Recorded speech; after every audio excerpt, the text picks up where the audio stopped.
Background network की खबरें जानने के लिए चैनल को सब्सक्राइब करें। कहते थे कि हमारे प्रदेश की हालत इस किस्म की होगी कि हम अपने कर्मचारी को पैसा नहीं दे सकते। कर्मचारियों की तनख्वाह काटी जा रही थी। अनेक लोग जो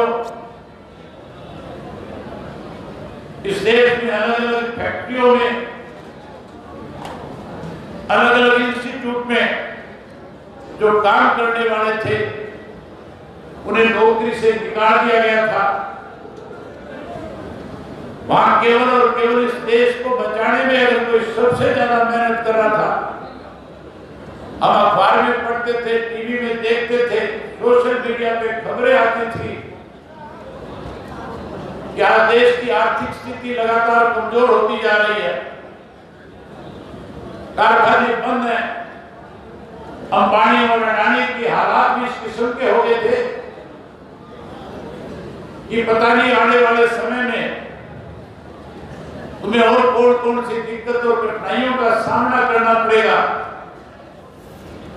साथियों, जब देश की आर्थिक स्थिति कमजोर हो गई थी तो इस देश को आर्थिक रूप से अगर मजबूत, कोरोना की महामारी में किसी ने सबसे ज्यादा देश को मजबूत किया तो उसका नाम केवल किसान था।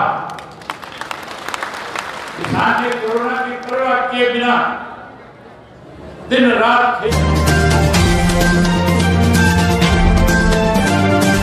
श्री राम ऑटोमोबाइल, जहां हीरो कंपनी के सभी मोटरसाइकिल व स्कूटर के मॉडल उपलब्ध हैं। क्षेत्र का एकमात्र automobile showroom, Bhadra road, Nathushri, Chopta. Mobile number 9812424800। खेत में जाकर के काम करके न केवल देश को आर्थिक रूप से मजबूत बनाया, बल्कि इस कोरोना की महामारी से उस लड़ाई को जीतने का काम भी किसान ने किया। हमारे देश में जब आर्थिक रूप से देश को मजबूत किसान कर रहा था, देश का प्रधानमंत्री कैसे देश का किसान कमजोर हो, उसके लिए 3 अध्यादेश लेकर के आया। साथियों, मुझे भी विधानसभा में 20 साल हो गए। विधानसभा के सदस्य के रूप में मैंने भी बहुत सारी सरकारें देखी, लेकिन किसी भी सरकार ने आज तक जब भी कभी कोई इमरजेंसी भी आई, अध्यादेश लाने की बजाय सेशन बुला करके पहले बिल के रूप में विधानसभा में पेश करवा के उस पर चर्चा करा करके लोगों की मोहर लगा करके फिर राष्ट्रपति के पास भेजने का काम करते थे। लेकिन ये पहली दफा है कि कोई अधिवेशन नहीं बुलाया गया, किसी राजनीतिक पार्टी के साथ कोई चर्चा नहीं की गई, किसी किसान संगठन को देश के प्रधानमंत्री ने बुला करके पूछा नहीं। अपने तौर पे बड़े बड़े पूंजीपति जो है, जो बड़े इंडस्ट्रियलिस्ट हैं, जिनको कॉर्पोरेट घराने कहा जाता है, उनके जो सीईओ थे उनको बुलाया, उनको बुला करके उनसे बातचीत करके ड्राफ्ट तैयार कर दिया, बिल तैयार करवा लिया। बिना कैबिनेट की मीटिंग करे राष्ट्रपति के पास उन दस्तावेजों को भेज करके पहले राष्ट्रपति से मोहर लगवाई, पहले अध्यादेश जारी करवाए। जब अध्यादेश जारी हो जाता है, जब राष्ट्रपति के दस्तखत हो जाते हैं, तो फिर साथियों उस कानून को लोकसभा में पेश करके उस बिल को, उस अध्यादेश को जा करके सरकार की मजबूरी हो जाती है उन बिलों को पास करवाने। इसीलिए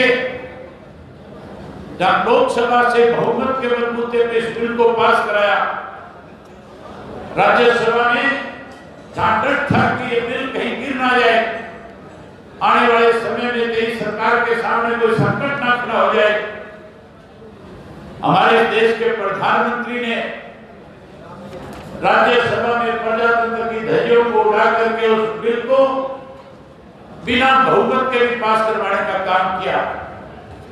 आज उसी का नतीजा है कि पूरे देश का किसान देश के प्रधानमंत्री के खिलाफ लगातार लंबे समय से आंदोलन कर रहा है, लड़ाई लड़ रहा है। साथियों, ये तीनों बिल अगर इसी तरह से हमारे देश में लागू रहे तो आने वाले समय में किसान को अपनी जमीन बेचने पर मजबूर होना पड़ेगा। हमारे यहाँ पे बहुत सारे ऐसे लोग, ऐसे राजनीतिक लोग हैं जो बारी बारी किसानों के बीच में जा रहे थे, जो किसानों के धरने में शामिल हो रहे थे, कह रहे थे कि अगर किसान की सरकार ने अनदेखी करी, अगर किसान की बात तो सरकार ने सुना नहीं, तो हम लोकसभा और विधानसभा से इस्तीफा देकर के किसान के साथ खड़े हो जाएंगे। लेकिन हैरानी की बात है, हमारे प्रदेश के मुख्यमंत्री ने बड़ौदा का जब उपचुनाव चल रहा था तो वहां लोगों को भड़काने के लिए यहां तक भी कहा कि अगर एमएसपी खत्म होगी तो पहला मुख्यमंत्री क्या होगा जो मुख्यमंत्री के पद से इस्तीफा देने का काम करूंगा। जहां वो इस्तीफा देने की बात कर रहा था, वहीं उसके सहयोगी जो कहीं अपने आप को चौधरी देवीलाल के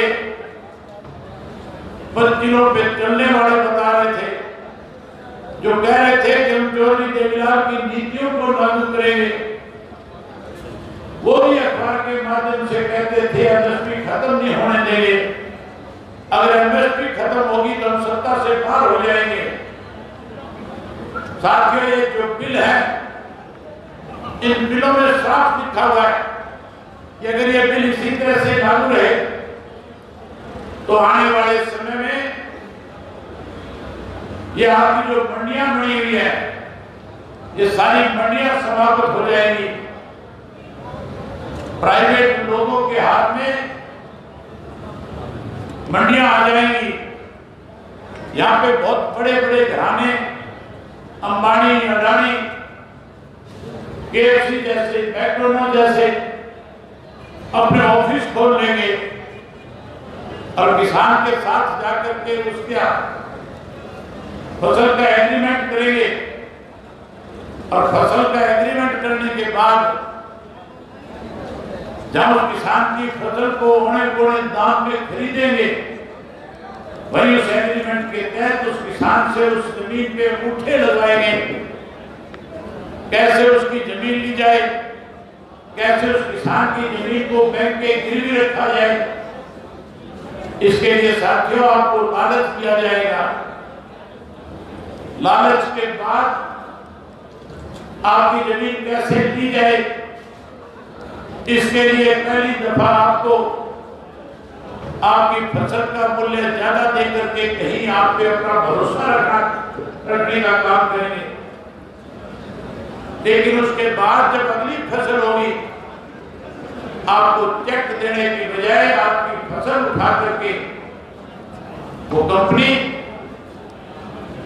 ना केवल अपना दफ्तर बंद कर देगी, बल्कि किसान की जमीन को गिरवी रख करके किसान की जमीन को बेचने पर मजबूर कर देगी। इसलिए साथियों, आज आपसे निवेदन करने आया हूं, आपसे कहने आया हूं, आज का ये मंच कोई राजनीतिक मंच नहीं है। आज केवल और केवल कैसे किसानी को बचाया जाए, इसके लिए जो भी साथी आज इस किसान की लड़ाई में हजारों की संख्या में यहाँ इकट्ठा हुआ है, मैं सबसे पहले उन सबका शुक्रिया अदा भी करता हूँ और उसके साथ साथ आपसे एक बात कहना चाहता हूँ। किसान मोर्चा की तरफ से 6 तारीख को देश बंद की बात कही गई है और 6 तारीख कल का दिन है। हमारे यहाँ राजस्थान की सीमाएं लगती है। मैं उम्मीद करूंगा कि जितनी भी राजस्थान की सीमाएं हमारे साथ रहती है, कल के दिन किसी एक भी रास्ते से कोई व्यक्ति हमारे हरियाणा में प्रवेश ना कर सके। इसके लिए अपने साथ लगते हुए रास्तों पे 11 बजे से लेकर के 3 बजे तक पूर्ण रूप से बंद रखने का काम करना। जहां बंद रखने का काम करना, वही उसके साथ साथ किसान मोर्चा का अगला क्या आदेश है, उसके लिए भी जिस तरह आज इकट्ठा हुए उसी तरह दोबारा फिर नामजद होकर के अगले आदेश की भी पालना करना। मेरे से पहले इस बात का जिक्र चल रहा था कि अवैसी ने इस्तीफा दे दिया। मंच राजनीतिक नहीं है। दी ग्राउंड नेटवर्क की खबरें जानने के लिए चैनल को सब्सक्राइब करें।